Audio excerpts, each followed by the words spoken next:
Hello, guys. Welcome to another session. It's been a while. I think it's been almost 2 months since I posted a video. I posted a couple of videos, a lot of beginners related videos. I hope those who are new are taking advantage of those videos.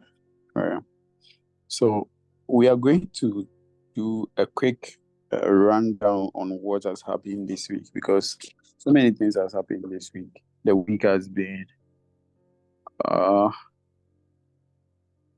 very volatile, right? So even like currently with this chart on the screen now, if you look at Euro USD, this is just today, like yes, a significant push. And the rest of the week, not as much, but the volume here is very significant, shifting the momentum of Euro USD to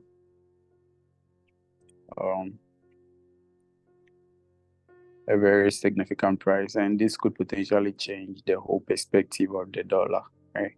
Because I was actually looking at the potential parity. Parity means that the rate of the euro and the dollar would be the same thing, which means you want to see this drop all the way to this level here, at this point here. But this push here makes a lot of difference. Makes a lot of difference here. If you go to the 3D time frame, I like the 3D time frame because it's half of the week. It's just half of the week. So a week is within the trading week. A week is 5 days. So it's like 1 day.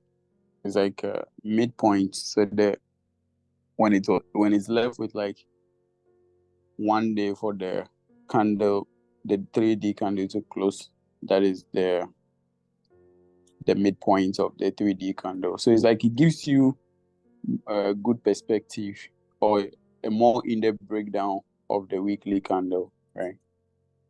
So I like looking at the 3D time frame. So looking at the 3D time frame, we can see like Euro USD has created kind of an inverse head and shoulders pattern here. So we have an inverse head and shoulders pattern here. And at this point here, it looked like we could have gotten, if price pushed down, this was what I was thinking, because I was thinking there was the parity, which means the dollar to become more stronger, right? And then we have this push to the upside. It doesn't necessarily mean price is going to continue pushing up, but this is very significant because right now we're pushing to this region here, which is a previous region of liquidity. Not to make things complicated, but basically what we see here is that when price came here, we had a pullback with a long wick, right? So that is telling us that there's a lot of selling pressure in this area here. So, and this new push here has created an engulfing candle here. So what this means is that what is most likely going to happen here, back to the 3D time frame. What is most likely going to happen here is you're going to get price pulled back into this 3D zone, and then we continue pushing. So that changes everything. So this week has been a lot of eventful, especially with the JPY pairs. It started last week, but this week, we had like way more significant pushes in this week. So let's start off with the Dixie breakdown. So the Dixie is bearish. Like I mentioned this, I'm not sure when I did this, but when this bi-weekly candle closed and we had this bearish engulfing candle here, what I was saying is if the Dixie decides to push up, it will come up for a refill of this engulfing candle, order block, however you call it. But this is a significant liquidity engulfing this candle here. So what I was thinking was if price was going to go up, this is where it will push to and then drop. But we didn't even get that. Price straight up just rejected, and that's a significant retest of the average and a rejection here. So the dollar is bearish, with the NFP data coming in today, we had a bearish dollar. And what this means is that we could get some pullbacks, right, for sure, back into, say, this region here. If we do get a pullback, that's what is going to happen, like a pullback back to retest this broken region, and we continue selling again, right? In that case, short term, we are looking at a price taking out this week here. So it looks like the dollar has a very long way to go to the downside. So this changes a lot of things. So in that case, that means gold is most likely going to continue pushing to the upside. I was kind of expecting some more pullback on gold to the downside before the upside. I've been bullish long term, but in the intermediate term, I've been bearish on gold, and I was expecting a little bit of pullback, but it looks like we might not get that much of a pullback, because if Dixie pushes up like this, it's not going to be that much of a push down, but that will still be significant. But with that being said, there are other factors that affect gold prices as well, as aside the Dixie. So this year has been particularly eventful, with like continuation of escalation in Ukraine, Russia, and then continuation of escalation in Israel. And recently there is a lot going on in Asia. So, I mean, a lot can happen with gold and change the dynamics of money flow and all that. So, but looking at the Dixie, if we get a pullback here, gold is going to drop a little bit and then resume to the downside. So when we go to gold, we'll look at some important levels to be looking at for pullbacks here. So let's do a more in-depth analysis on the Dixie. So what I'll do on the Dixie is, because of this ABC pattern here, I mean, it doesn't mean, like, if you know something called ABC pattern, it doesn't mean that is what I am doing here. I use the ABC pattern here with a fib expansion for a projection. So what I'll do here is, prices created this high, created a low, and created a high. So what I'll do is, and you also need to have the settings set. So this settings has been set with very specific Fibonacci numbers to help me, based on my backtest and everything, to help me with my system. So what I'll do is, I go from here to here to the top here. And then what I have here, so it means if I was trading this as an instrument, like, I don't trade the Dixie. I don't trade it. You can trade it on multiple brokers, but I don't trade it. But if this was a currency and I wanted to trade this is what I would do. If this ABC form and I'm bearish, right, what I would do here is take my entry at this first green line here. And my stop loss is like very tight. So that's like a risky entry. And the next one would be on this green one, and that is your stop loss, right? So if you want to follow the rules strictly, this is what you want to do based on this. This is your first entry. First entry is here, and your stop loss is the red line. So it's like very tight, like very, no. The entry is the green line, and the stop loss is the red line. So it's very tight here. And your TP1 would be the first blue line here. So if you are taking this kind of trade, your TP1 would have been hit, which is 1:5 risk reward ratio. And if you are swinging this, TP2 is 1:8 risk reward ratio, and your final TP here is 12 RR, right? And if you are going for the second entry, this is where your entry would be the big green line, and your stop loss is right here. So TP3 for this is 10 RR, and TP1 is 3.48. So, but I do a lot of modification with this depending on what I'm trading. So if I am going for this, if I enter this here at this first green line, instead of putting my stop here, I'll put my stop at the ultimate high here, so above this level here.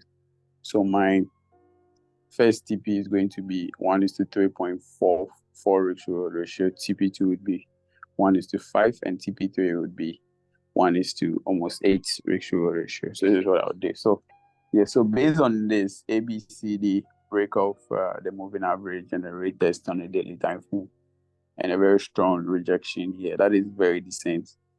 So TP1 is hit. I will wait for a pullback here, and then target TP2 and TP3 successively. So looking at Dixie, I'm currently bearish on Dixie. I expect at least the pullback is like, if it happens, it's good. What it means is, if the pullback happens, then if you were not really sure this drop is going to happen, now you have the confirmation, so you can now go and take some good trades on the Dixie, right? But this is good. If the pullback happens, this is good. And when I get to the dollar pairs and I'm explaining them, you get to know why the pullback is good. It will give you some way to get into some of the dollar pairs, right? So that is it for the Dixie. So I'm bearish on the Dixie, unless Monday or Tuesday next week and the big candle pushes it, changes everything. But based on this, I am bearish, and this is my ultimate TP, long-term swing. This could be like 2 or 3 weeks push to this level here. So that is the Dixie for me. So let's have a quick look at US oil. So US oil is bearish. So currently we have a similar ABC pattern here, but that is like very different. But if you look at here, the daily, we came for the retest of the moving average here. So Thursday, Friday was bearish because of the rejection from the moving average, and also this region of, like, if you stretch this here, that's an area of interest here. But if you want to do the ABC pattern, I'm not going to highlight them, but what I'm doing is one. No, that's not what I intended to do. So you have 1, 2, and 3. So here, this would be entry. So here, if you go for this entry and this is your stop, you'll be taking out. That is if you were getting in at the red candle here. But if you're getting in after the close of the bullish candle, the second this one bearish candle, you will be fine. But after this one, you'll be taking out. That's why mostly when I get into this trade, I'll put my stop all the way here. And this is your second entry. So same for the second entry. If you got in here and your stop was here, you'll be taking out. So that's why if you decide to use this, like this is, I'm not even showing you how to use this. I'm just saying, like, showing you how, if I'm using this too. But I mostly use it for projection, which means that with crude oil, my TP for crude oil, if I'm trading, I don't have any position in crude oil. But if I'm trading this will be my TP, right? And I think I would have probably gotten in here for the second entry because of the way price was around here. But again, if I was getting in here, this is my first entry, second entry, and this is TP, right? So if this pulls back, that is an opportunity for you to get into this market. So let me just mark it out. So this is entry. So you're looking for, if you want to get in this at this point here, what you're looking for is a buy limit, a sell limit, sorry. And your stop is somewhere here, and that's TP.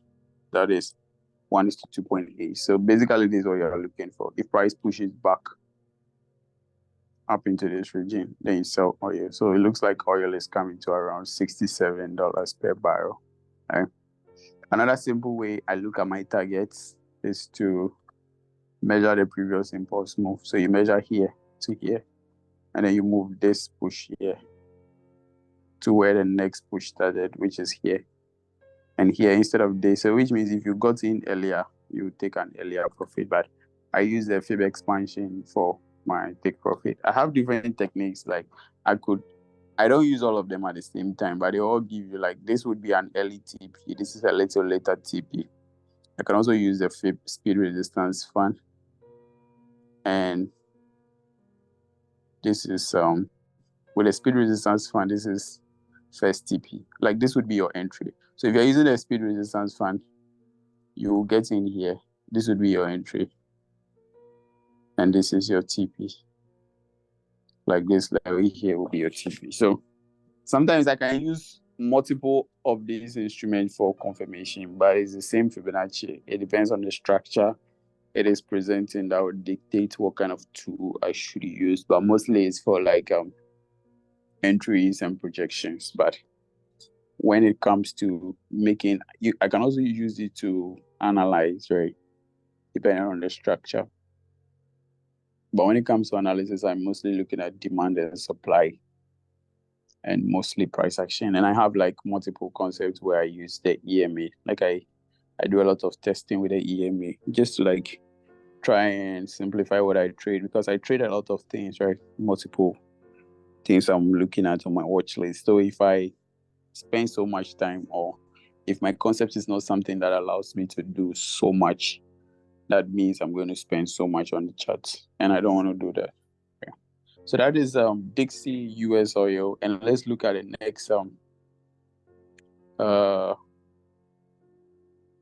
next index, which will be the JPY basket. So if the JPY basket is pushing up, it means the yen is strong, and that means you should be looking to sell JPY pairs. So I had this projected here, this projection here. So what my idea was that price was going to pull back into this area here before we continue pushing, but there was this liquidity that was created here. Price tapped into it and price continued pushing. So I think price has come into this area here. So I think this is let me see where I picked this level from. So price is already hitting the so this is 786. My Fibonacci is reversed, so everything is reversed. So this is the 386 for 23.6, which is the same as the 786 if you have your Fibonacci the opposite way. And I think there's a level here, right? So I'm looking at somewhere within this region here. I'm looking at the JPY reversing to the downside, right?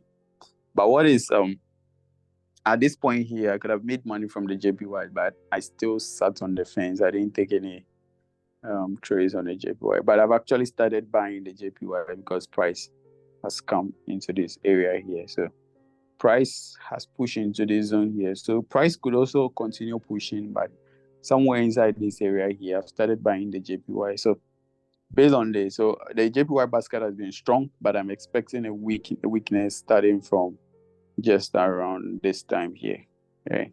So what I'm looking to do here is, I'm looking for a reversal here, the best thing to do is to actually wait for a rejection and maybe at least one daily bearish momentum to the downside, which is most likely going to be big. Like when price was coming from here, you see this push here, big reversal, but after that we still have all this, and you could have caught all this, right? So let's quickly go to the JPY. Let me switch my watch list to the JPYs, and let me show you what I see on some of the JPY pairs. So let's quickly look at NZD JPY. So NZD JPY on the 3D time frame, right? So we have a very significant pullback. So if this is so I'll take this as my swing low, because that's the first time we tested the EMA here, and this will be my swing high. So what I'll do is because we are still bullish, I'll go like this, A to B, right? So this is the 382 retracement, which is the same as 61.8 retracement. Like I said, my fibs are always reversed, right? But we are sitting in this key level here, and that's why I started buying. So this is a good confluence because there's three confluence. First of all, price is sitting on 382. Like the best level to actually buy this, and let me say this, price can actually continue pushing down here to the 23.6, which is the 786 retracement. That is the best form of level you are looking for. But price is sitting in this level, which is significant, and also coincides with price coincides with how do you call it,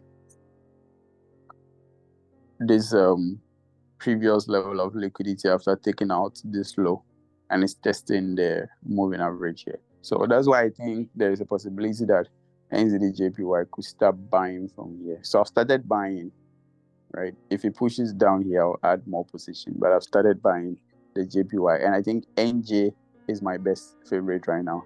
My next favorite is the CHF JPY, because we've actually seen some rejections already from here. So price here, right? So if you look at this, comparing this to this, how do you call it? NZD-JPY, this is where the EMA is. So this is still like super bullish, right? Super bullish. And let's go to the daily time frame, right? So on the daily time frame on this, you see that on the daily time frame, price is sitting on top of the EMA. And another thing that is important here is look at the psychological level here. This is 1.70. It's a very important price point here. So let me set the coordinates right. 1.70.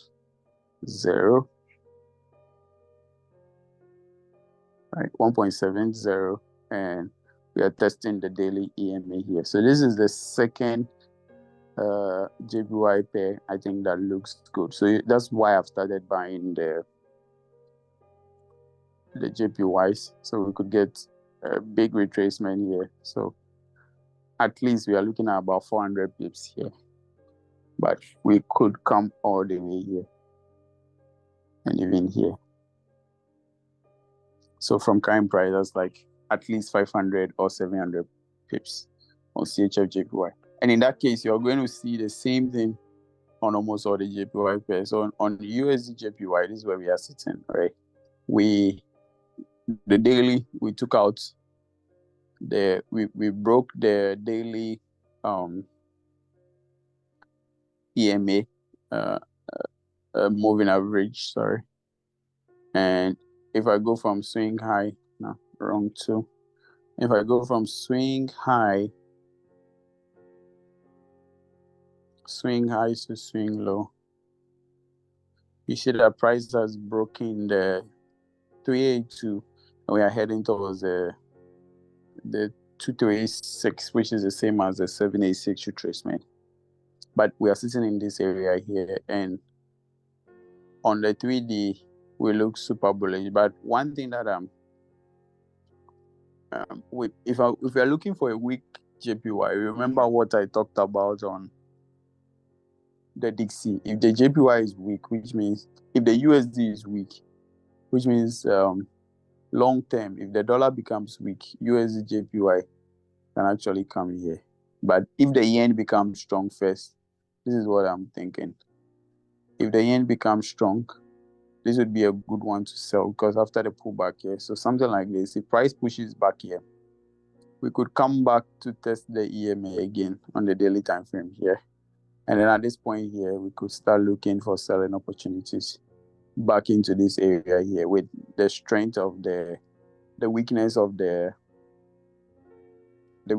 dollar. But USD JPY is an index, right? I don't want to confuse anyone, but basically what happens to the US affects Japan as well. So it's a very tricky pair to trade, especially if you are looking for comparing things like this, because like, let's say the dollar is weak and the JPY is weak, they both become weak. You don't have any fundamental advantage over the other because they both behave in a similar way. But one thing with the JPY pairs is if one is moving, they will all move. But USD JPY tend to be the one that doesn't move like faster, because there is the factor of the dollar also playing a role, right? And that's the same as USD CHF and then CHF JPY, right? That's just by the way. So if you look at Euro JPY is also sitting on the psychological level 160, and on the 3D time frame, we are coming into this low here. So very close to this low here, which means you can tap into this level. But I've started buying this already. But this is not the best. It's not the best. The best buy. The best buy is CHF JPY. But one thing that makes this also a good one to be looking to buy. But the thing is, if JPY is pushing, they're all pushing in the same direction. So if I go for swing low to swing high, this is a 236 right here, and we are currently broken through the 61.8. So this is not that far. Like this area here, price might dip a little bit, take this level, and then push to the upside, right? Yep. But on the daily time frame, what we can see is price is sitting on this zone here. Right. So price just took out this low. This was a significant level that you would expect a reversal from. What happened? Price just broke that level. But the thing is, because the market has not closed yet, so this can reject and close as a, how do you call it? This can pull back. The next candle can push back up close inside and then push to the upside. And this is also another block here, right? So that's why that area is significant. So if the JPY basket start reversing, you would expect all the JPYs to push back. They all have like different reasons to be looking at them. So this is GJ. We are sitting in a very important key level here, and it's also sitting on 18800. So they've come, the JPY pairs have come a very far level. Like they've done a very significant pullback. Like GJ, they've all passed through the 61.8, and they are sitting on some key level or inside a liquidity or another block. So that is why I think the JPYs might start pushing to the upside now. NJ, like I said, is my favorite. AJ is also decent. On the 3D, we are testing the EMA, right? And USD JPY, I've already explained this. CAD JPY, very similar scenario. We are tapping into this region close to the 3D EMA. And this is where we are sitting, into this area, previous region of liquidity here. Right. So look and pay attention to the JPY basket closely and look for rejections on the JPY basket, and then look for potential buying opportunity on the JPYs. I've not looked at the calendar for next week. I'm not sure what fundamental events might be coming for JPY, but expect some potential pullbacks to the upside on the JPY pairs. And with the USD pairs, if the dollar becomes strong, then this is what you're looking for. Euro USD pushes down and pushes up again. GBP USD pushes down. So GBP USD is testing this region here, which means this is a decent liquidity here. So if the dollar becomes strong, this is going to push down. If it pushes down, the next level you can be looking at buying this would be this, right? So you want to buy at the low. If the dollar is weak, you expect this drop from here to this region here, test the low, EMA rejection, and a push to the upside. On the 3D, right? So just pay attention to this low. We don't need to take out this low. And if that happens, we start pushing to the upside like that. So pull back, retest here, and push to the upside. And that means the dollar needs to push up. Remember, we talked about the DC. Push up into this region and sell again. USD JPY, same thing. If the dollar becomes strong, together with the JPY, you expect pullback and then sell again. USD CHF has been crazy, very significant drops here. After the break of the moving average here, it's just been, the whole week has just been drops.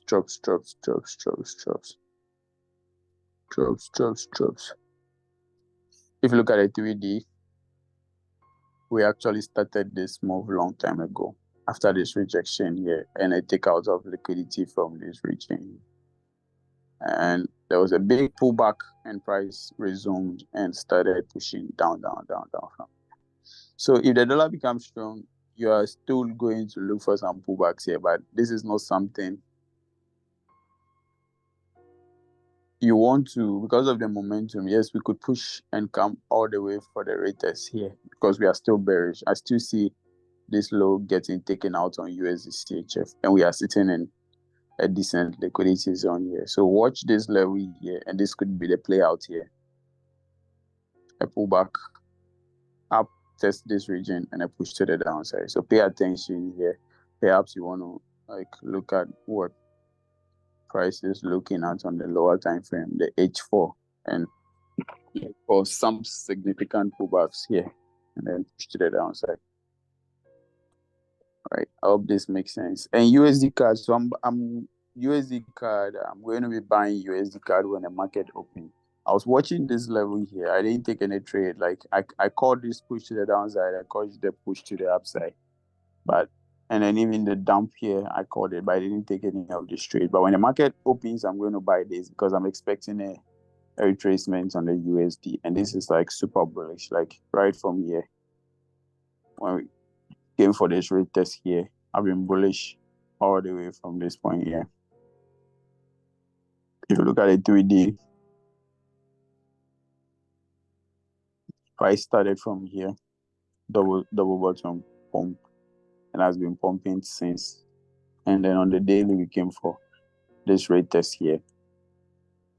When the market opens, I'll be buying this. Like the risk to reward is, you could make this like a very fancy trade and keep your stop loss maybe somewhere.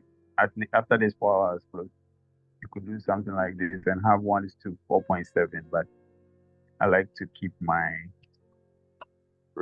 good risk reward here. So I'll keep this below the wick here, and it will be a 1.79 risk reward ratio. So this is like the first few trades I'll take going into next week. And let's quickly look at gold, and that might be it. I'm still expecting gold to drop, but what is what I'm looking at? So gold, like that, push up back into this zone. So those of you on Twitter, I posted it today. I started selling early because this was my zone. I said that I'm not expecting an all-time high like everyone is saying because price was sitting here. I started selling early, price pushed a little bit up, and then it dropped to the downside. So this is what I'm seeing here. Okay, if you come to the daily time frame, this is just a spinning top, right? Because we are bullish, bearish long term on the Dixie, which means we are looking to buy, but at least price needs to come into this region here. And even on a 4 hour, then a 4 hour, we could come lower, which would be the rate test of the moving average around here. So this is what I'm looking at, the pullback here, and I'll look to dump this to the downside. And then at this point here, we'll start looking for long-term buys on this. So the same thing applies here. I'll be looking for some sells on AUD USD. And then with this, because of the nature of the reversal, the setup here, I think you want to wait a little bit if you want to buy for some shift in structure before you start buying. Because it's been like super bearish. Like you need to find a good level to buy. If the daily pushes all the way here, that is decent. You can be looking to start swinging for a buy position here. But if it's just hanging around here, there is no like really good way to be looking at it, right? So I didn't intend to go super fast so much today, but I hope you had a good recap of what has happened of the week. I've not looked at all the pairs. I've not talked about CHF, CAD, Euro, right? So there's so many things I've not talked about, but I think I've given a very good breakdown of most of the major pairs for you to look for some opportunities. So yeah, let me know what you think. What are you trading next week? And I think I might record another video, which will be a part 2 of this. And see you in the next video.